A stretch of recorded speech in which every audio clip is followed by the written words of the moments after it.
చేసి ఉన్న ఒక కారులో పేలుడు సంభవించడంతో పక్కనే ఉన్న 5 కార్లు పూర్తిగా ధ్వంసం అవ్వడం, 2 వ్యక్తులకు గాయాలయ్యాయి.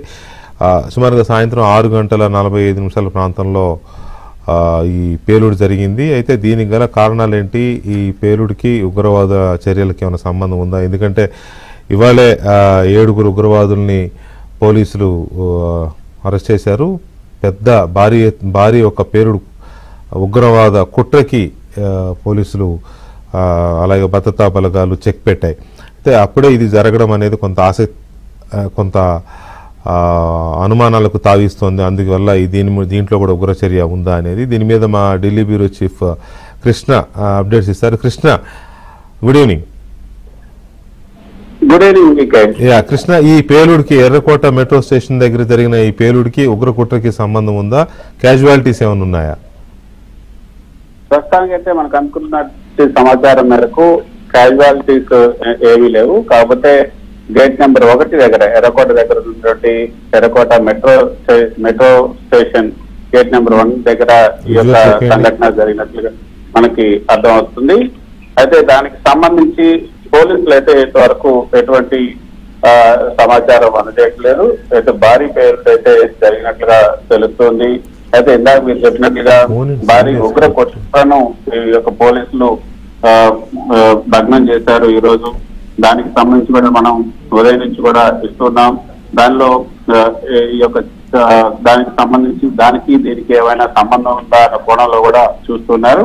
ఈ చారిత్రాత్మకమైనటువంటి ఎర్రకోట సమీపంలో ఈ యొక్క భారీ పేలుడు సంభవించడం అన్నది ఢిల్లీ ప్రజలను ఒక్కసారిగా ఉలిక్కి పడేలా చేసింది. గతంలో మనం చూసాం ఢిల్లీలో వరుస బాంబు పేలుళ్లు జరిగినటువంటి సంఘటనలు కూడా ఉన్నాయి. ఈ ఇటీవల కాలంలో గత 10-15 ఏళ్ల నుంచి కూడా ఎటువంటి ఒక్క సంఘటన కూడా జరగలేదు. కానీ ఇప్పుడు ఈ సంఘటన జరగడంతో ఒకసారిగా మళ్ళీ ఢిల్లీ ప్రజలంతా ఆందోళన చెందుతున్నటువంటి పరిస్థితి. ఈ పేలుడుతో సమీపంలో ఉన్నటువంటి దుకాణాల తలుపులు, కిటికీలు కూడా ఒక్కసారిగా ఎగిరిపడ్డాయి. ఆ ప్రాంతంలో భయాందోళనలు నెలకొన్నాయి. పేలుడుకు ఖచ్చితమైనటువంటి కేంద్ర హోంశాఖ వర్గాలు ఢిల్లీతో పాటు దేశంలోని కీలక నగరాల్లో హై అలర్ట్ ప్రకటించాయి. ఎక్కడికెక్కడ వాహనాల తనిఖీలు కానీ, ఎయిర్పోర్ట్స్, అలాగే రైల్వే స్టేషన్లు, ప్రార్థనా మందిరాలు, మిగతా అన్ని కీలకమైన జనసమర్థత ఎక్కువగా ఉండే ప్రాంతాల్లో ఆపరేషన్స్ ఎక్కువ చేశారు. కూంబింగ్ జరుగుతోంది. అలాగే తనిఖీలు ముమ్మరం చేశారు. అనుమానాస్పద వ్యక్తులను కానీ, అనుమానాస్పదంగా పార్క్ చేసి ఉన్న వాహనాల విషయంలో కానీ ఎక్కువ జాగ్రత్తలు తీసుకుంటున్నారు. వాటి మీద తనిఖీలు చేస్తున్నారు. ప్రజలకి విజ్ఞప్తులు చేస్తూ ఉన్నారు. సో ఈ పరిస్థితుల్లో ఢిల్లీలో ఇది ఎందుకు జరిగింది, ఎలా జరిగింది అనే అప్డేట్స్ మనకి ఇంకా అక్కడి నుంచి రాబోతూ ఉన్నాయి. ఇప్పటి వరకు 8 మంది మృతి చెందినట్టుగా, ఒకరు తీవ్ర గాయాలతో విషమ పరిస్థితిలో ఉన్నట్టుగా చెప్తున్నారు. వారితో పాటు ఇంకా గాయపడిన వాళ్ళని అందరినీ లోక్ నాయక్ జయప్రకాష్ నారాయణ హాస్పిటల్కి తరలించారు. అక్కడ చికిత్స పొందుతున్నారు చాలామంది. సో ఈ దేశవ్యాప్తంగా ఢిల్లీ కాకుండా ఇంకా ఇతర ముఖ్య నగరాలు ఎక్కడెక్కడ హై అలర్ట్ ప్రకటించారు, ఏ జాగ్రత్తలు తీసుకుంటున్నారు, ఈ ఘటనకి ఎవరిని బాధ్యులుగా ప్రభుత్వం ఇప్పటివరకు గుర్తించింది, హోంశాఖ కానీ, పోలీస్ వర్గాలు, ఇంటెలిజెన్స్ వర్గాలు ఎవరు బాధ్యులుగా గుర్తించారో ఎవరినైనా, ఇంకా ఆ చుట్టుపక్కల ప్రాంతాల్లో ఉన్న సీసీ ఫుటేజ్ మొత్తాన్ని స్వాధీనం చేసుకుని భద్రతా బలగాలు డీకోడ్ చేస్తున్నాయి. అలాగే అనుమానాస్పదంగా ఇవాళ ఉదయం నుంచి ఉన్న సమాచారం కానీ, గడిచిన కొద్ది రోజులుగా ఉన్న సమాచారాన్ని కానీ భద్రతా బలగాలు డీకోడింగ్ చేసే ప్రయత్నంలో ఉన్నాయి.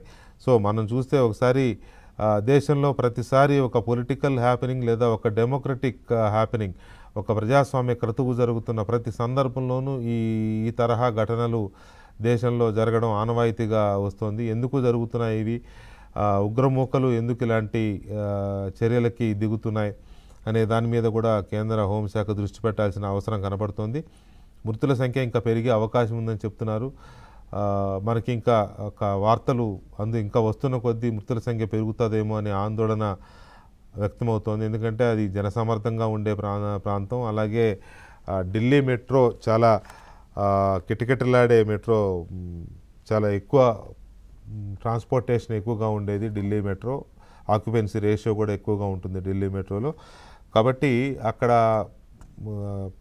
కీలకమైన టైం ఇది, ఎంప్లాయీస్ డ్యూటీస్ దిగే టైం. కాబట్టి మరి అక్కడ ఎలాంటి సిచ్యువేషన్ ఉంది, దానికి సంబంధించిన అప్డేట్స్ ఎలా ఉన్నాయి, ఇంకా ఎలాంటి బ్రేకింగ్ న్యూస్ లేదా ఇంకెలాంటి దుర్వార్తలు వినాల్సి వస్తుంది అనేది కొంత ఆందోళనకరమైన పరిస్థితి ఉంది. ఆ డీటెయిల్